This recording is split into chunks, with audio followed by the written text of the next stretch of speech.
actually a graduate of BS Zoology. Wow. No, he's also a graduate of Doctor of Medicine. Definitely. And just imagine, itong ating doktor na to, hindi lang basta simpleng doktor. He served the country because he became a municipal health officer for 12 years.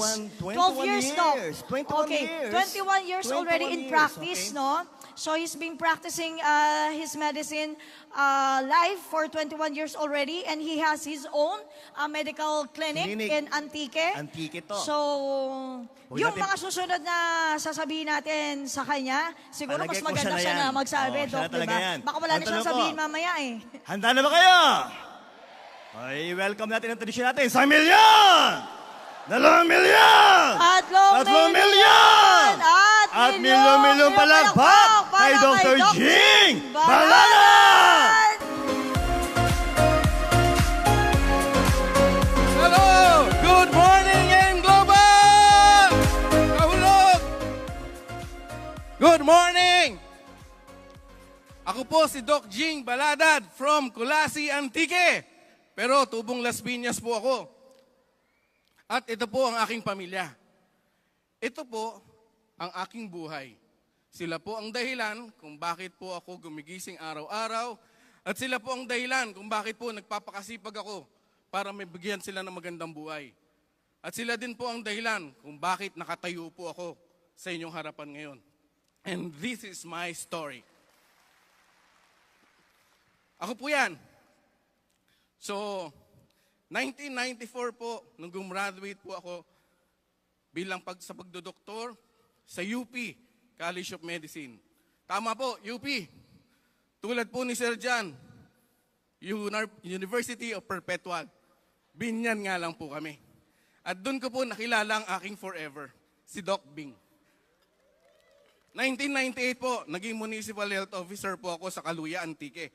Sa lugar po nila Doktora yon, Island Municipality po siya, nasa pagitan ng Mindoro at ng Panay Island. 12 years po akong nagserbisyo doon, wala po akong alam gawin kundi manggamot. As makikita nyo po dyan. Kaya hindi ko po akalain na makakasali po ako sa AIM Global Networking Business. Kasi po kami mga doktor, hindi naman po kami basta maniniwala sa mga ganyan. Unang-una po, hindi naman po tinuro sa medical school yan eh. Pangalawa po, pag inoferan kami, sasabihin tungkol sa health, sino ba may authority sa health? Di ba kami, mga doktor, kaya nga po mayayabang kami. Sila lang pala. Mayayabang sila, hindi naman lahat. Kasi mataas ang pinag-aralan. Kaya pag nagsabi kayo ng tungkol sa health, hindi po kami basta-basta maniniwala. Pag sinabihan nyo naman po kami na malaki ang kitaan dito, sorry, marami akong pera. At sasabihin nyo naman na free travel dito. Kaya ko pong bumiyahe at na magbayad. Kaya po, kung before 2009 na introduce sa akin na AIM Global, sigurado po, hindi ko ito papansinin. Kasi po, komportable na po ang buhay namin noon. Kaya lang po, may mga dahilan ang Diyos, may mga pangyayari na hindi natin maintindihan. Kaya doon po nangyari na bumukas ang isip ko sa tinatawag kong divine intervention. Kasi po, 2009, nagsimula pong mawala lahat kung ano ang meron ako. Lahat-lahat po. At nagkanda utang-utang po kami, umabot po sa kulang-kulang na 5 milyon ang utang namin. So sinasabi ko nga, posibleng paraan ito ng Diyos para sabihin sa amin na hinahanda ko lang kayo sa mas magandang buhay. At hinahanda ko kayo sa mas malaking misyon na gagawin nyo sa buhay nyo. So pagdating 2009 po, taghirap na po kami, kumapit lang po kami sa Diyos. Lagi ko po lang po naiisip ang Jeremiah 29. Ang sabi po doon, for I have plans to prosper you, declares the Lord. Plans to prosper you and to give you hope and prosperity. Parang ganun po, hindi ko masyadong memorize. Pero ganun po ang tema noon. So, come to me and I will listen to you. Yun po, pinahawakan ko po yun since 2029 hanggang 2015 kung saan po na-introduce na sa amin ng AIM Global. So sinagot po ni Lord ang aming dasal sa pamamagitan ng AIM Global. So meron po kaming kaibigan na nagbigay sa amin 3 global packages. 7,980 po yun that time. Tigli-5 C24/7 ang laman po noon. Hindi naman po kami makatanggi kasi siya po yung pari nagkasal sa amin. Sabi niya sa amin, malaki maitutulong nito sa inyo at malaki maitutulong nito sa mga pasyente nyo. Bayaran nyo na lang anytime. Pag alis niya, nagkibit-balikat kami ni doktora kasi ayaw namin ng negosyo eh. Galing nga kami sa failed business. Pero after 5 days po, nagbago lahat kasi namatay po yung pari na yun. Kaya no choice kami ni doktora kundi pag-aralan. Yung C24/7, kung ano ba ito. Hindi naman namin basta pwedeng ireseta kasi wala nga kaming kaalam-alam tungkol dito. Hindi po kami na OPP, walang product, walang tungkol sa kitaan. No? So, talagang wala kaming idea about C24/7. So, more than a year po namin itong pinag-aralan. Almost a year po pinag-aralan namin at nalulula po kami sa nakikita namin na ingredients na kung ano ang pwedeng ibigay ng C24 sa katawan natin. So, ang ginawa po namin ito, tinry ko muna, sinubukan ko muna. Ako po, isa po akong kidney stone former. Year 2000, na-laser na po ako. Ang dami ko na pong ininom na mga gamot, na mga synthetic, pero hindi naman po compatible sa katawan ko, kaya hindi ko po naihi, hindi po natunaw. So pagdating ng year 2000, na-laser po ako. So sabi ko, that time, 2015, meron po akong kidney stones, left and right. So, 1.8 cm, 1.7 cm. Imposible na pong lumabas yan, kailangan na pong laserin ulit. So normal naman po ang creatinine ko, kaya nag-take po ako ng C24 at Vida Juice. So after 2 months,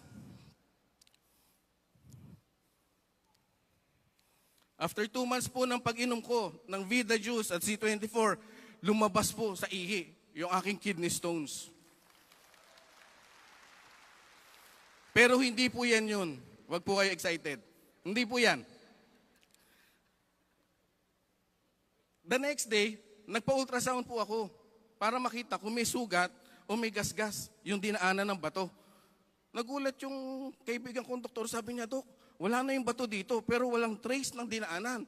So ibig sabihin, walang sugat, walang gasgas. So sabi niya, ang galing nung ininom mo. Pero hindi pa rin po ako naniwala kasi negative pa po ako that time. Sabi ko, tsamba lang. Bakit hindi natanggal yung sa kanan? So, uminom ulit ako ng C24 tsaka Vida Juice. After 2 months, eto na po yun. Yan, pwede na mong palakpakan. Yan na po yun. So, ang ginawa ko po, kinuha ko po sa bowl. Hinugasan ko po, nilagay ko po sa lalagyan. At hanggang ngayon po, sana nandito. Ito po, hawak-hawak ko pa po. So ito po ang pinapakita ko sa mga pasyente ko na may mga kidney stones. So mamaya, pwede nyo pong tingnan. Huwag nyo lang pong titikman. Okay po? Actually, sabi ko nga siguro kaya nadidelay yung shooting ng Darna kasi hinahanap nila yung mahiwagang bato. Hindi nila alam na sa akin. Ang mahiwagang bato ni Jing. Okay. Kapatid naman ni Doktora, gallbladder stones, multiple gallbladder stone. Sabi ng doktor, inumin mo ito after 2 months. Bumalik ka pag hindi natunaw o operahan namin. Sabi namin, yung iniinom mo na gamot, sa practice namin hindi naman natutunaw yan. So dagdagan mo ng C24 at Vida Juice drink. So after 2 months, bumalik siya sa doktor. Bad news po. Bad news sa doktor kasi wala siyang operahan. Natunaw po lahat.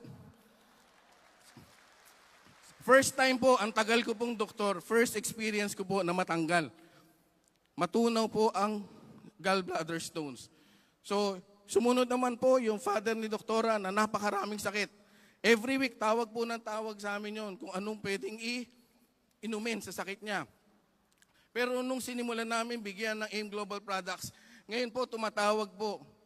Hindi na po dahil sa sakit, wala na pong supply. Padalan nyo na ako, wala na akong stock. At ang malupit po nito, yung mother-in-law ko po, mother ni doktora, nagkaroon po ng sakit. December 2015, tandang-tanda ko po yan. Nagkaroon po siya ng sakit na hindi ma-explain. Pinatingnan na po sa lahat ng espesyalista ng medisina, espesyalista ng albularyo, espesyalista ng espiritista, ng mga faith healers. Wala po, hindi matrace kung anong sakit. So, ang nangyayari sa kanya, unti-unti siyang namamatay. Basko po yun ng December 2015. Pinatawag niya kami lahat ng pamilya, nag-iiyakan po kami doon.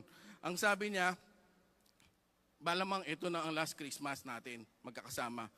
So hindi po kami pumayag. Pinainom po namin siya ng C24/7 at nasundan po ng Colidus at Restore Life. So unti-unti po na lumakas si nanay at hanggang sa makarecover siya. So ang maganda po nito, tuloy-tuloy po. Later on, nalaman ang sakit niya SLE. Lupus po. Ibig sabihin, autoimmune disease po yun na hindi po natatanggal sa loob ng katawan. Kaya po si nanay ngayon, normal dahil po sa iniinom niya ng mga health supplements natin na nagpapalakas ng ating immune system.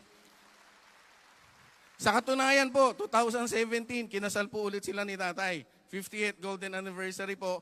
Wala pong saklayan, walang tungkod, walang wheelchair. Buhay na buhay po sila. 84 years old na po si tatay, 77 si nanay. Very much alive po sila. So doon na po ako nainganyo. Bumilib na po ako sa ating mga supplements. Kaya po sabi ko, isasama ko na po siya sa reseta namin. At maganda po nito, nakita po doon sa PPD. No? Nandun po nakasulat lahat ng ating supplements. Yung PPD po, directory po namin mga doktor yan. Kung ano pong nakasulat doon, yun lang po ang pwede namin ireseta legally. Lahat po ng supplements natin, nandun po.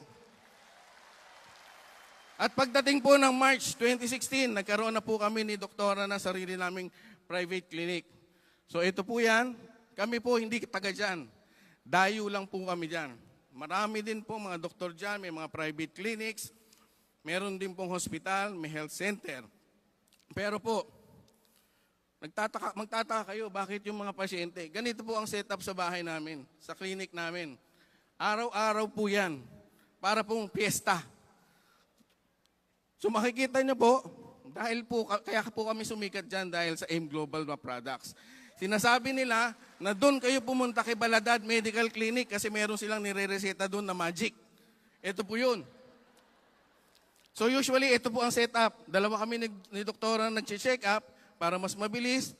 At habang naghihintay mga pasyente, may mga leaders po kami na nag-OPP. Kaya pagpasok po, sigurado, pay in.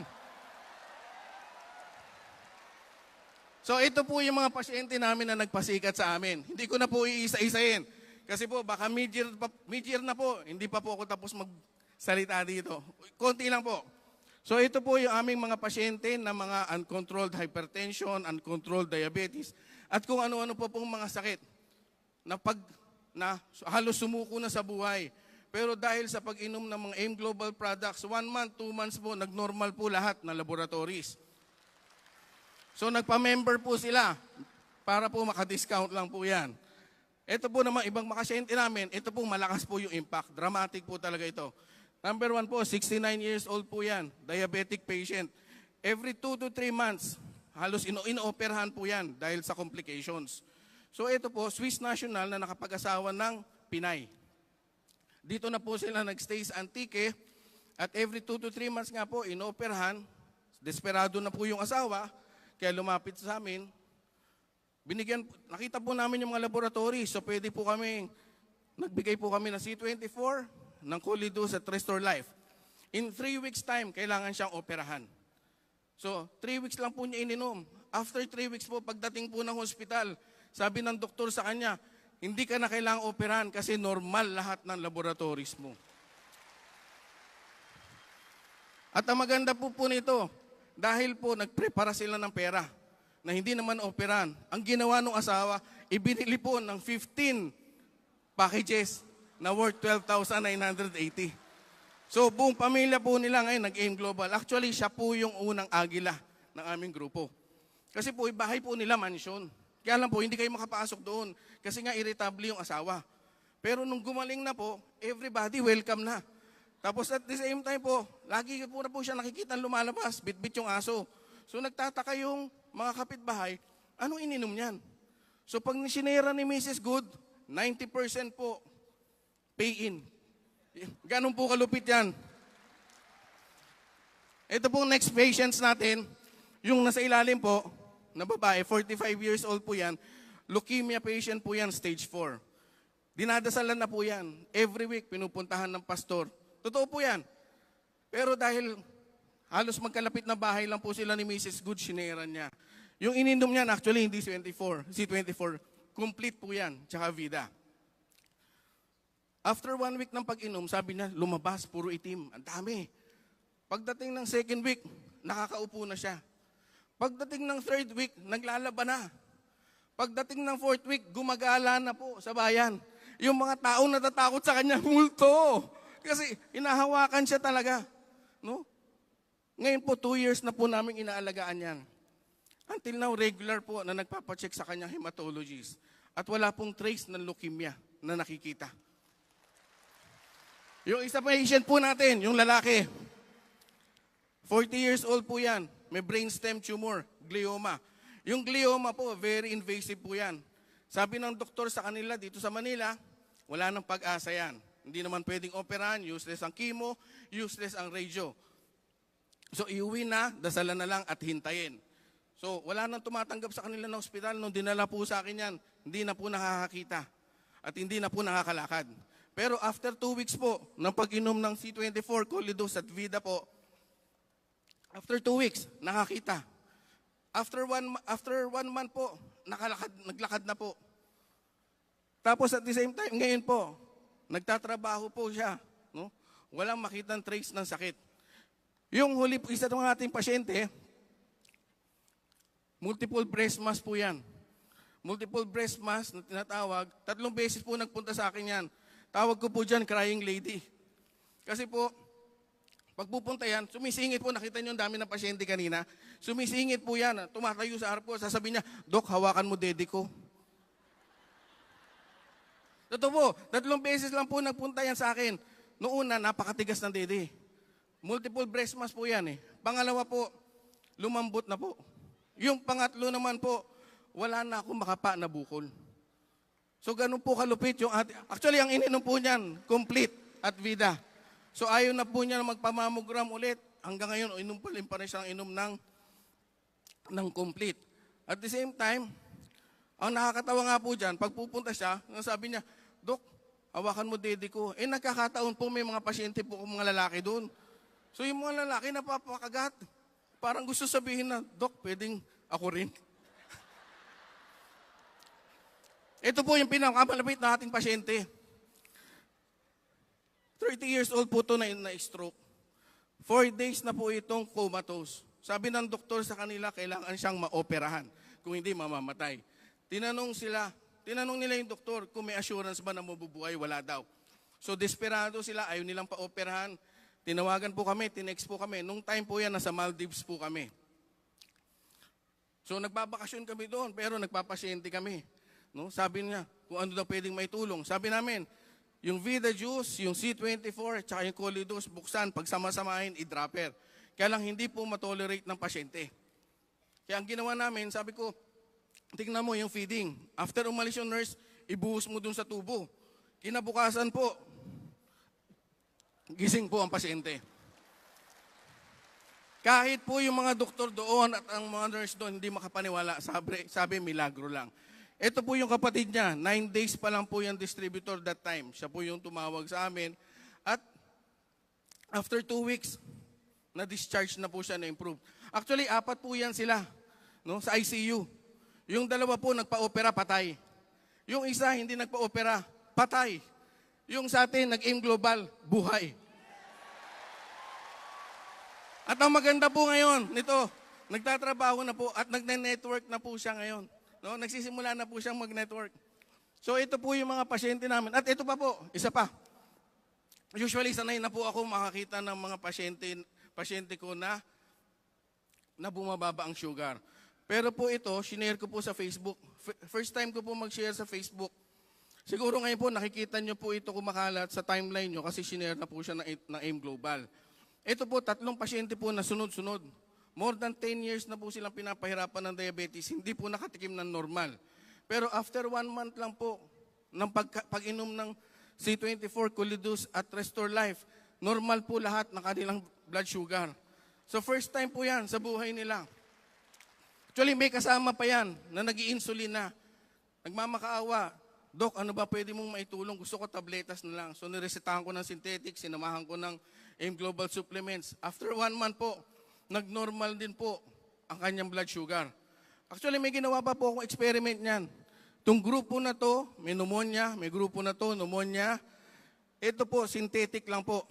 Ito, may kasamang C24/7. After 1 week, pagbalik nito sa akin, marami pang premas. So, nag-extend pa ng antibiotics, hindi pa makabalik sa trabaho.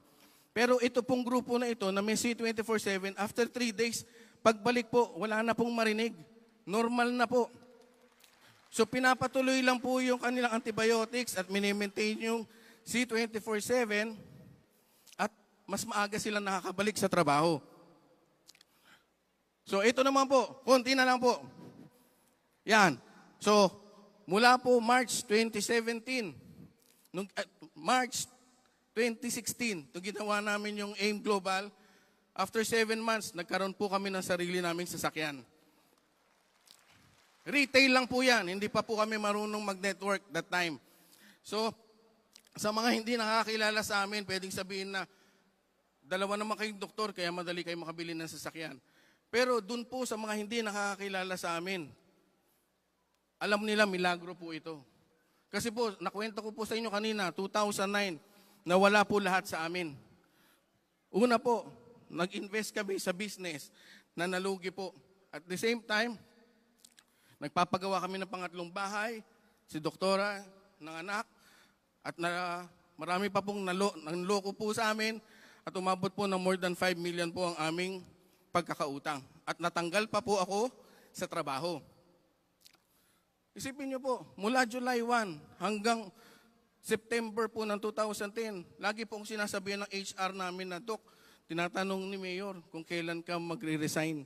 Kasi po, change administration po yan eh. That time, from 1992, Mayor po yung mother ni Doktora, at tapos sumunod yung father. Pagdating 2010, change administration. So lahat po kami, pinapag-initan. So sabi, sa pikon ko po, pinuntahan ko po si Mayor. Sabi ko, Mayor, ano bang problema? Bakit mo ako pinag-iinitan, pinagre-resign? Alam mo, Dok, marami kasi nagre-reklamo sa'yo. Sabi ko, Mayor, hindi ako makakapaniwala niyan kasi magaling po ako sa trabaho ko eh. Magaling ako magpasyente. Tapos sabi niya sa akin, alam mo, Dok, sa totoo lang, mabait ka naman tao. Magaling ka sa pasyente. May itsura ka pa nga eh. Hindi ka nga lang kagwapuhan, pero ang lakas ng dating mo. After noon, nag-resign po ako. Umalis po kami sa island. Lumipat po kami sa mainland. At doon po, simula noon, pinag-agawa na po ako ng iba't ibang mga hospital.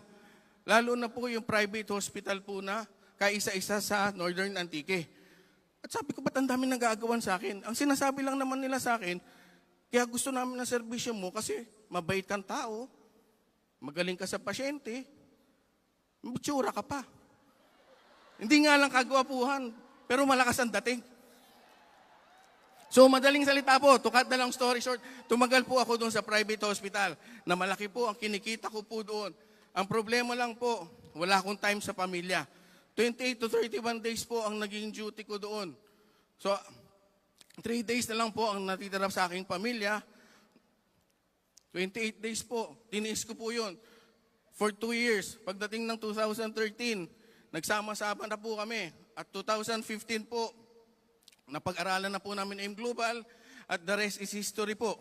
So ito na po yun. Dahil po sa AIM Global, kumikita na po, meron na pong sasakyan. At ito na po ang aming buhay. Kahit saan po, pumupunta po kami. Yung mga anak ko po, lagi nasa honor roll dahil nasusubaybayan po namin. At nagpunta po rin po kami sa Hong Kong, gamit po na AIM Global. At ito po na po ang kanilang mga kinitang cheque. Nag-aaral na rin po sa mga prestigious na eskwelahan ng aking mga anak. Alam mo, dahil po sa AIM Global po yan, hindi po biro magpaaral sa Ateneo de Iloilo kung wala kang kinikita malaki sa AIM Global. Salamat po, AIM Global. At pagtawid po nila, doon na po yung kanilang tinirahan. Nakakonto po sila. No? So, komportable po ang buhay. Salamat po ulit, AIM Global. At the same time, at this point, gusto ko pong pasalamatan na po lahat ng tumulong sa amin. Una po, ang pari po, si Father Mark Matiliano, na nagpakilala sa amin sa AIM Global. Ang Tugon family po, maraming salamat po. Si Upjan B, ang aming grand upline na nagturo sa amin. binabaan po niya kami. 2017, binabaan niyo po kami kasama ni Sir Boyet at Upwards. Salamat din po, Ma'am Sheila. At dahil po dyan, natuto na po kami mag-marketing. Hindi po namin alam nung una na pwede po lang mag-OPP araw-araw. Ngayon, na hindi po pala bawal makipag-usap ng 10 hanggang 20 times na OPP araw-araw. So ang ginawa po namin, January 2018, nagsimula na po kaming mag-network at pagdating po ng May, na-awardan na po ang aking asawa. Dito po. Siyempre, hindi po ako papatalo. May award din po ako. Ayan po ang award namin. At last year nga po, big out of nowhere, naging top 9 si Doktora at nag-top 8 po ako sa buong Panay. At ito pa po, malapit na po ako. Pagpasensyahan nyo na po, minsan lang to. Nakasama rin po ako sa Maldives. Dito po sa Maldives, pilitin nyo po makapunta. Kasi po ito po ang parang glimpse of heaven. Parang patikim po ito ng langit. Napakaganda. Lalo po akong bumait dahil dito. No? So yung gusto mga bumait, pilitin yung maka-join po dito sa Maldives. Napakaganda po talaga. At ito pa po, dapat itong August 15, na-qualify po kami sa Hong Kong trip. Kaya lang po, dahil sa kaguluhan doon, minabuti ng management na i-hold muna, no? I-postpone muna. Kaya nga po lalo akong bumilib sa management ng AIM Global. Kasi po, bayad na po ito. Yung hotel po namin, accommodation, yung plane tickets, yung mga tours, bayad na po yan. Magbabayad pa po sila ng penalty kasi po na-postpone ito. So, palakpakan po natin. Makikita po ang concern ng AIM Global. So, ito po, last na lang po. Ito po, binigay sa akin ng AIM Global, lahat-lahat. So, maraming salamat po. Una po, kay Lord, thank you po sa inyo. Maraming salamat po sa pagbigay niyo po ng AIM Global sa amin. At lalo na po, maraming salamat po, Doc Ed, Sir John, Sir Francis, kay Dr. Connie, sa mga VPs po, sa training teams, Speakers Bureau, sa lahat po ng staff. Maraming salamat po. At ito na po, ang huli. Last na po yan. Talaga, ito na po ang pamilya ko ngayon. Maraming salamat po. To God be the glory. Alright, para kay Dr. G.